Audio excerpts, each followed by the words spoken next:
아침까지 남겨두지 말라.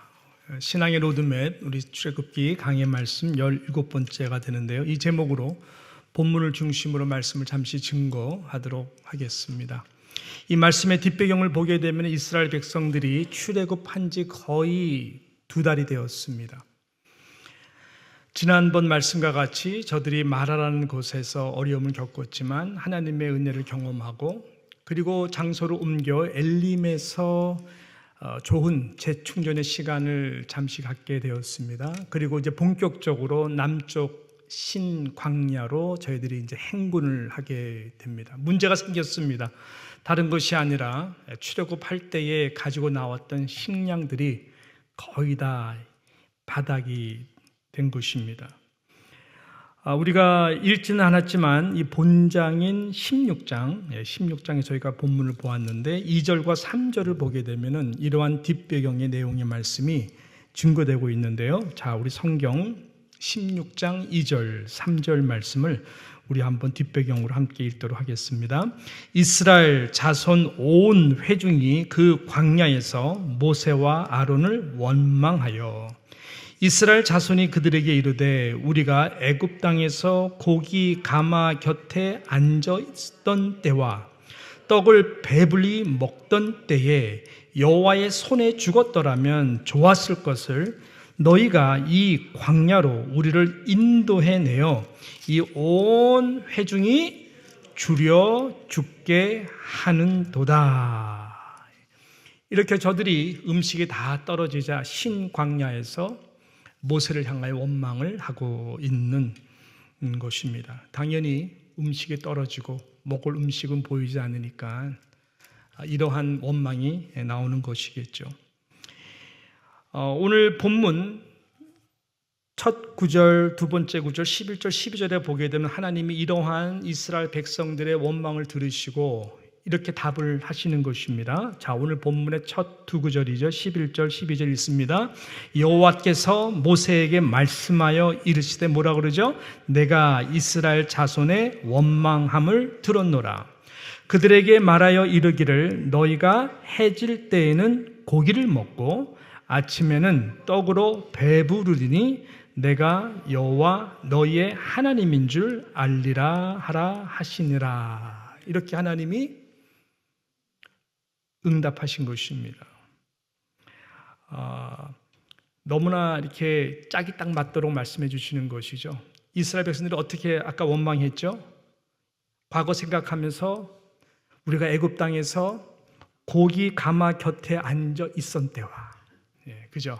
그리고 떡을 배불리 먹던 때가 너무나 좋아하고 그때 여호와 하나님이 우리를 죽였더라면 훨씬 낫을 텐데 지금은 그런 것도 못 먹고 우리가 광야에서 죽게 되는구나 그랬잖아요. 그러니까 하나님이 정확하게 저들의 그 마음을 간파하셔서 하신 말씀이 뭐예요?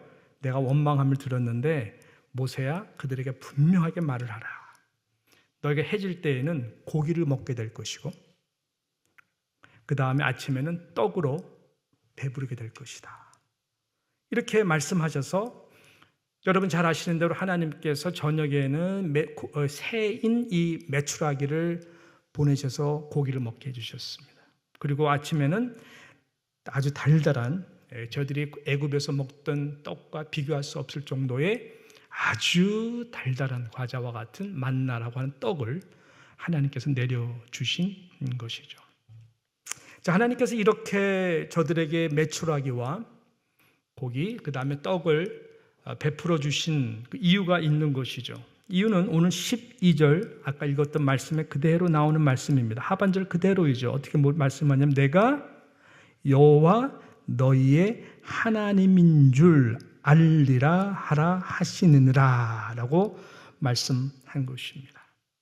저들이 믿고 섬기는 하나님이 어떤 하나님인 줄을 하나님이 저들에게 알도록 하기 위하여서 하나님께서 이렇게 초자연적으로 기적을 베풀어서 고기를 먹여주시고 그 다음에 만나라고 하는 것을 내려주신 것이죠. 즉 아브라함 때부터 약속하셨던 하나님, 이삭의 하나님, 야곱의 하나님, 그리고 지금 이 상황 속에서는 모세를 통해 저들에게 다시 다가가셔서 말씀하신 하나님, 약속하신 하나님, 말씀하시고 약속한 대로 반드시 성취하시는 그 하나님, 그 하나님의 입에서부터 나오는 이 신실하신 말씀이 얼마나 저희들을 사랑하고 또 그것을 반드시 지키시는 하나님인 줄을 하나님께서는 이렇게 출애굽을 통하여 메추라기와 만나를 주시면서 알기로 했던 것입니다. 여러분 잘 아시는 대로 신명기 그 8장 이 3절에 보게 되면 요절과 같은 말씀이 있지 않습니까? 이렇게 우리가 8장 3절에 보게 되면 모세가 말을 합니다. 너를 낮추시고 너를 줄이게 하시며 또 너도 알지 못하며 내 열조도 알지 못하던 만나를 내게 먹이신 것은, 그 이유가 뭐예요? 사람이 떡으로만 사는 것이 아니요 여호와의 입에서 나오는 모든 말씀으로 사는 줄을 내가 알게 하려 하심이니라. 그렇게 말씀하신 것이, 그러므로 여러분 음식이 떨어져서 불평불만해하는 저들을 물론 먹여주십니다. 일용할 양식을 아주 구체적으로 하나님이 주시는 것이 은혜죠. 물론 그것을 채워주십니다. 그렇지만 우리가 전체적인 이 말씀을 통해서 알 수 있는 것은 그것을 채워주기 위해서만 하나님이 메추라기와 만나를 베풀어 주신 것이 아니다라고 하는 것이 이 사건 가운데 우리에게 주시는 중요한 영적 교훈인 것입니다. 물론 우리 주님도 주기도문을 통해서 우리가 구해야 되는 기도 제목 중에 하나가 일용할 양식이라고 말씀하셨습니다. 일용할 양식을 주옵시고, 그렇지만 주기도문이라고 하는 전체 기도의 그 내용, 이 중심의 무게와는 실은 일용할 양식은 어떻게 보면은 그렇게 비중이 크지가 않는 기도 제목이죠. 우리는 이것을 바꾸면 안 되는 것입니다. 하나님도 저들의 배고픔을 당연히 여러분 채워주십니다. 그러나 더 중요한 것은 하나님의 자녀들이라면 우리는 절대로 떡으로만 사는 존재가 아니다. 여호와 하나님 입에서 나오는 그 말씀이 생명의 양식이 되는 것에 더 무게를 두고 살아가야 된다. 그 이유 때문에 우리의 육신에 일용할 양식을 채워주시는 하나님임을 우리는 분명히 아셔야 될 것입니다. 무엇을 먹을까 마실까 입을까가 중요하지 않다는 것이 아닙니다. 이 세상에 의식주만큼 중요한 것이 어디 있어요? 예수님 당시 때나 지금이나 이것이 중요하지 않다는 것이 아니죠. 중요합니다. 그렇지만 그것만을 가장 중요하게 생각하고 구한다고 하는 것은 하나님을 알지 못하는 이방인들도 다 똑같이 구하는 것이 아니냐라고 주님이 말씀하셨습니다. 그것이 예수님의 가르침이었습니다. 하나님의 나라에 대한 가르침이었습니다. 그래서 하나님의 나라에 속한 하나님의 모든 자녀들은 하나님이 책임져 주시고 통치하시고 다스리시는데, 그래서 하나님의 백성들은, 자녀들은 먼저 그의 나라와 그의 의를 구하여야 된다. 하나님의 말씀이 먼저 생명의 양식이 되도록 구할 때에 우리 하나님은 이 모든 것들을 더해 주시는, 얼마나 하나님이 좋으신 하나님이신 것을 알도록 우리 하나님은 역사하신다라고 하는 것이죠. 우리 주님의 말씀을 보게 되면은 천부께서는 우리가 구하기도 전에 우리가 무엇이 필요한지를 다 알고 계신다라고 분명히 말씀하셨습니다. 일용할 양식이 떨어지거나 없으면 당연히 일용할 양식을 구해야 됩니다. 요즘은 저도 그렇고 여러분도 그렇고 일용할 양식 때문에 금식하며 기도하시는 분들은 없으실 것입니다. 그죠? 우리는 나름대로 하루 세끼 먹을 수 있는 형편 가운데 살아가는 것 같아요. 그러나 정말로 제가 신학교 다니던 시절에는, 우리 아내도 있지만 여기 제 전도사 때는 우리 두 아이들을, 어린아이도 굶기면 어떡하나, 정말 아이들 먹을 게 없어가지고 그것 때문에 아주 자주 목숨을 걸고 구했던 기도의 시간들이 기억이 납니다. 그러나 하나님께서는 너무나 신실하게 일용할 양식 분명히 책임져 주셨고 주셨습니다. 구해야 됩니다. 그러나 일용할 양식 날마다 만나로 먹이시고 은혜를 베풀어 주시는 그 하나님, 그 하나님의 깊은 은혜, 신실하심을 깨달음으로 하나님이 우리를 얼마나 사랑하시는가, 우리를 얼마나 보호해 주시고 인도해 주시는가, 그것을 알아가는 것이 더 귀하다라고 하는 것이죠. 잠시의 배부름 아니면 이 땅 가운데 우리의 어떤 소유, 그 크기보다 더 크시고 귀하시고 영원하신, 나를 사랑하시고 책임지시며 인도하시는 그 하나님을 더욱더 신뢰하고 그 신뢰하는 만큼 우리의 믿음이 자라나고 사랑이 풍성해지기를 하나님의 일용한 양식 우리에게 베풀어 주심으로 그 은혜를 알기를 원하신다라고 하는 것이죠. 자, 하나님은 이 하나님이 주신 이 음식에 대해 무엇이라고 오늘 본문에 말씀하고 있나요?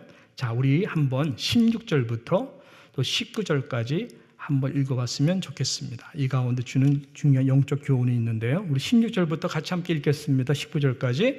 여호와께서 이같이 명령하시기를 너의 각 사람은 먹을 만큼만 이것을 거둘지니 곧 너의 사람 수요대로 한 사람의 한 오멜씩 거두되 각 사람이 그의 장막에 있는 자들을 위하여 거둘지니라 하셨느니라. 17절. 이스라엘 자손이 그같이 하였더니 그 거둔 것이 많기도 하고 적기도 하나 오멜로 되어 본즉 많이 거둔 자도 남음이 없고 적게 거둔 자도 부족함이 없이 각 사람은 먹을 만큼 거두었더라. 모세가 그들에게 이르기를 아무든지 아침까지 그것을 남겨두지 말라 하였으나 라고 말씀했어요. 한 오멜씩이라고 하는 이것은 쉽게 말하면 한 바구니 정도입니다. 한 바구니 정도, 그러니까 한 명, 두 명 충분히 먹을 수 있는 만큼의 이 사이즈가 한 오멜입니다. 적게 그 안에 거두든 그 안에 이렇게 풍성하게 거두든 한 오멜씩이가 기준이었습니다. 중요한 것은 하나님의 명령인데요. 하나님의 명령은 뭐냐면 아침까지 그것을 남겨두지 말라. 그 다음 날을 위해서 내가 먹을 것 이상 많이 숨겨놨다가 그 다음 날 먹으려고 하지 말라 라고 하는 주님의, 하나님의 이 엄중한 명령이었습니다. 근데 오늘 이 말씀 보니까요, 20절 말씀이 조금 슬픈 결론인데 20절 말씀에 보니까는 이렇게 말씀해요. 그들이 모세에게 순종하지 아니하고 더러는 아침까지 두었더니 어떤 결과가 났어요? 벌레가 생기고 냄새가 난지라 모세가 그들에게 노하니라. 이 사람의 심보가 아무리 하나님이 명령하시고 모세가 이렇게 말해도 일단 불안하니까 이것을 남겨놓은 거예요. 벌레가 즉시 와서 좀 썩게 하고 냄새가 나서 먹을 수 없게 하신 것이죠. 자, 그러면 하나님께서 왜 그날 먹을 것만 챙기라고 하셨을까요? 왜 하나님은 오늘 제목과 같이 다음 날 아침까지 절대로 남기지 말라라고 왜 말씀하신 걸까요? 여기서 우리는 몇 가지를 생각을 해야 됩니다. 첫 번째는 뭔가 봤더니 너희는 은혜의 하루살이임을 꼭 기억하라라고 하는 것입니다. 광야의 삶 자체가 여러분 그렇지 않습니까? 하나님이 함께 하시고 하나님이 공급해 주시고 하나님이 보호해 주시고 인도해 주시지 않으면은 그들의 삶 자체는 죽음 그 자체입니다. 얼마나 버틸 수 있겠어요? 그 때볕 가운데에 하나님께서 구름 기둥을 보내주시지 아니하시고 그 추운 광야의 밤 가운데에 불기둥으로 해주시지 아니하신다면은 저희들은 들짐승부터 보호해주시지 않는다면은 이미 죽은 목숨과도 같은 목숨일 것입니다. 이것이 광야 가운데 하나님께서 저희들을 이끌어내셔서 말씀하시고자 하는 이 중요한 것이죠. 그래서 하루를 살아가는 그 자체가 하나님께서는 내가 너희들에게 베풀어주는 기적의 은혜의 시간들이다. 이것을 꼭 기억하라. 너희들은 오직 나의 은혜로만 살아가는 존재이다. 그 은혜로 하루하루 살아가는 존재임을 가르쳐주기 위해서 하나님께서는 딱 하루다 라고 이렇게 명령하신 거예요. 오늘 교육자들과 함께 식사하러 가면서 무슨 이야기를 하다가 제가 이렇게 화내는 게 아니라 너무나 강하게 교육자들에게 말을 했어요. 하루야, 하루 살아가는 거야, 우리는. 하루가 이게 은혜야. 그래서 최선을 다하자. 오늘 우리가 최선을 다해야 된다. 하루가 은혜다. 그런 말을 제가 좀 했었어요. 오늘도 지금 제가 들어오기 바로 전에 뉴저지에 계시는, 지금 아실 거예요, 우리 박남선 집사님이 조금 전에 소천하셨다는 소식을 접해 들었습니다. 이렇게 지난주까지 보이던 분도 갑자기 소천 소식과 함께, 그래서 금요일 날 또 장례식 쫓아가야 돼. 다른 교회에서 집례를 하게 되는데 너무나 가슴이 아픈 것이죠. 여러분은 어떻습니까? 다음 주가 개런티가 된다고 생각을 해요? 저도 여러분들도 우리는 한치 앞을 알 수가 없습니다. 오늘 하루고 바로 이 시간에 여러분께서 함께 나와서 수요 예배 가운데 예배 드릴 수 있다는 것이 하나님의 은혜인 줄로 믿습니다. 그런 마음으로 하루하루 하나님의 은혜를 우리가 잊지 않고 의지하면서 하루를 시작하고 하루를 잘 마무리했으면 좋겠습니다. 그리고 두 번째는 내일 일에 대해서 염려하지 말라. 이거는 내 손에 달려있다. 내게 맡기라라고 하시는 이 하나님의 명령의 음성인 것입니다. 사람인지라 오늘 먹고 내일 안 내리면 어떡하나. 그래서 숨기는 거겠죠. 그래서 세이브하려고 그런 거겠죠. 그렇지만 하나님은 내일 일은 내일 염려하라. 오늘로서는 족한 것이다. 하루하루를 만족하고 감사하며 살라라고 하시는 하나님의 나라의 백성들의 삶을, 원리를 가르쳐 주기 위해서인 것입니다. 이것이 여러분 우리 주님의 산상수훈 바로 메시지가 아닙니까? 하늘에 나는 새를 봐라. 하늘에 나는 새들도 심지도 않고 거두지도 않으면서 하나님이 다 먹이시고 하나님이 다 기르시지 않느냐. 참새 2마리가 한 아사리온에 팔리지 아니하느냐. 너희 하나님 아버지께서 허락하시지 않는다면 그 하나도 땅에 떨어지지 아니하는 것이다. 너희에게는 머리털까지도 다 세신 바 되었다. 두려워하지 말라. 너희는 많은 참새보다 귀하니라 라고 말씀하셨어요. 들에 피는 백합화를 봐라. 수고도 하지 않는다. 길쌈도 하지 않는데 하나님이 다 입히시고 기르시지 않느냐? 하물며 너일까 보냐? 그래서 염려하지 말라라고 말씀하시죠. 천부께서 너희들이 구하기 전에 무엇이 필요한지를 다 아신다. 근데 하나님은 메추라기를 다 떨어뜨려 주시거든요. 참새 한 마리도 그렇게 아끼시는 하나님. 이 말씀대로 심지도 않고 거두지도 않고 다 먹이시고 다 기르시고 참새 1마리 2마리가 한 아사론에 팔린 것까지 다 바라보시며 그 생명들을 아끼시는 하나님, 주관하신 하나님이 이스라엘 백성들을 위해서 무대기로 필요한 대로 메추라기로 주시잖아요. 그 하나님, 만나를 주시는 하나님, 그 하나님을 날마다 내일도 그 하나님의 약속은 반드시 함께한다. 신뢰하라. 나를 믿고 순종하라 라고 하는 것이죠. 할렐루야. 그러나 이스라엘 백성들은 이때부터 순종을 하지 잘 않습니다. 그것이 우리의 연약함 같습니다. 그래서 하나님은 우리에게, 오늘도 우리들에게 아침에 남겨두지 말라. 다시 한번 너희는 은혜의 하루살이다. 내일 일은 내일 염려하라. 내가 오늘도 은혜로 다스리고 내일도 은혜로 함께 할 것이다. 이 음성이 여러분들에게 잘 들리기를 축복합니다. 이 말씀과 연결해서 예수님께서는 복음서에서 요한복음 6장 48절 51절까지 이렇게 말씀하셨습니다. 우리 주님의 말씀인데요. 우리 같이 함께 읽도록 하겠습니다. 이렇게 말씀하셨어요.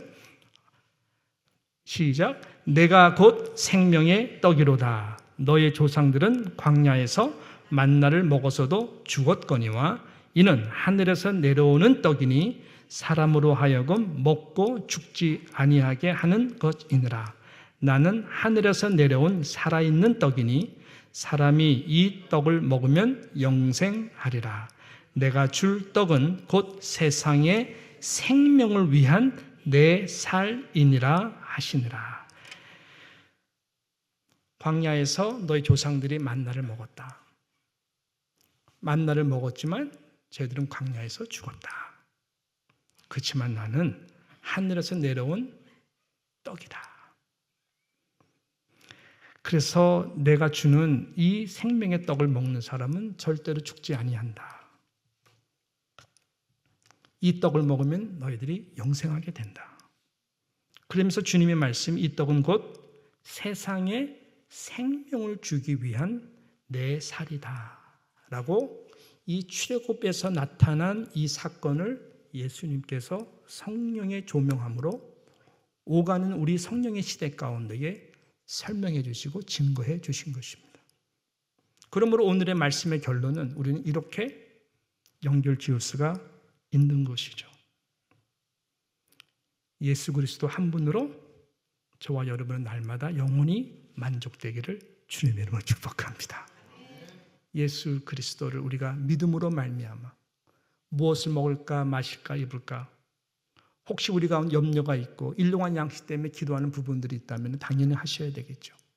그런데 이것 때문에 우리가 눌려서 오늘도 기쁘지 못하고 내일도 걱정이 된다면 이것은 죄라고 생각을 합니다. 예수님께서는 예수님 자신이 우리 생명의 떡이 되시고 이것은 오병이어를 먹인 다음에 주님께서 우리에게 가르쳐 주신 풀어주신 비밀이었거든요. 하나님 나라에. 그래서 예수님 한 분만으로 우리는 만족하고 여호와가 나의 목자시니 하나님 나는 부족함이 없습니다. 내 잔이 넘칩니다. 여호와가 나의 잔의 소득이시고 기업이시니 주님 나는 하나님께 그저 날마다 감사하는 것뿐입니다.